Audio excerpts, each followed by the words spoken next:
우선 성희롱 행위자가 되지 않으려면 첫 번째, 성에 관한 수용 정도는 개인별, 성별, 입장별로 다를 수 있음을 인식해야 합니다. 친밀감에 대한 표현도 마찬가지입니다. 언제 어디서든 상대방의 인격과 성적 자기결정권을 존중하는 자세를 가져야 합니다. 두 번째, 업무, 지위를 이용한 사적 만남이나 상대방의 의지와 다른 행동을 강요해선 안 됩니다. 이러한 구시대적인 인식은 버리고 직장 동료로서 존중하고 배려하는 자세를 가져야겠습니다. 세 번째, 상대방이 동의하지 않거나 거부 의사를 표현할 경우 즉시 행위를 중지하고 정중히 사과합니다. 본인의 기준으로 판단하기보다는 피해자의 기준에서 판단하고 빠르게 대처하여 같은 문제가 발생되지 않도록 주의합니다. 네 번째, 자신의 행위가 잘못된 것인지 판단이 서지 않을 경우에는 가족이 동일한 상황에 처했을 때를 생각해보고 판단합니다. 화가 나는 등의 감정적 변화가 있을 경우 그 행위는 옳지 않을 수 있습니다. 다음, 피해자가 되지 않기 위해 주의해야 할 점입니다. 우선 명확한 의사표현이 중요합니다. 성희롱 행위자에게 성희롱 행위를 중단할 것을 분명하게 요청합니다. 애매한 표현은 자칫 행위자에게 긍정의 뜻으로 비춰질 수 있습니다. 두 번째, 성희롱을 당했을 경우 혼자 고민할 것이 아니라 직장 동료나 기업 내 담당 부서를 통해 상담 및 적절한 조치를 수행합니다.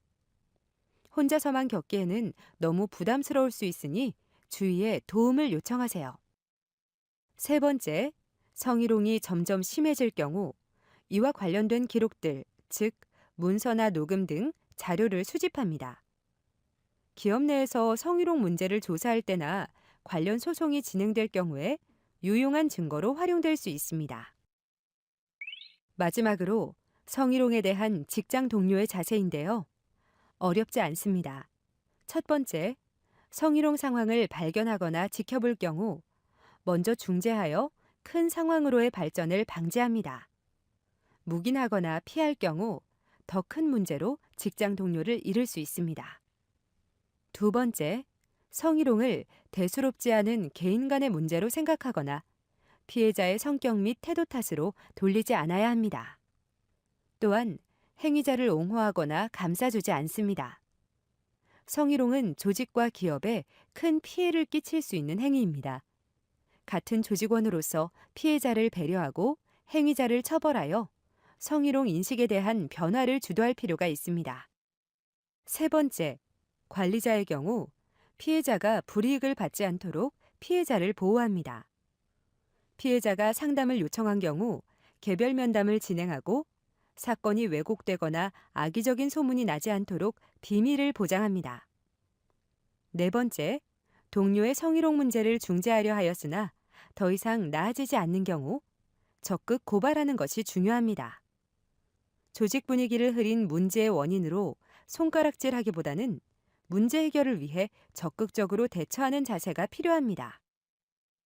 성희롱을 행하는 것은 한순간입니다. 하지만 그 행위를 되돌리는 것은 많은 시간과 많은 노력을 필요로 합니다.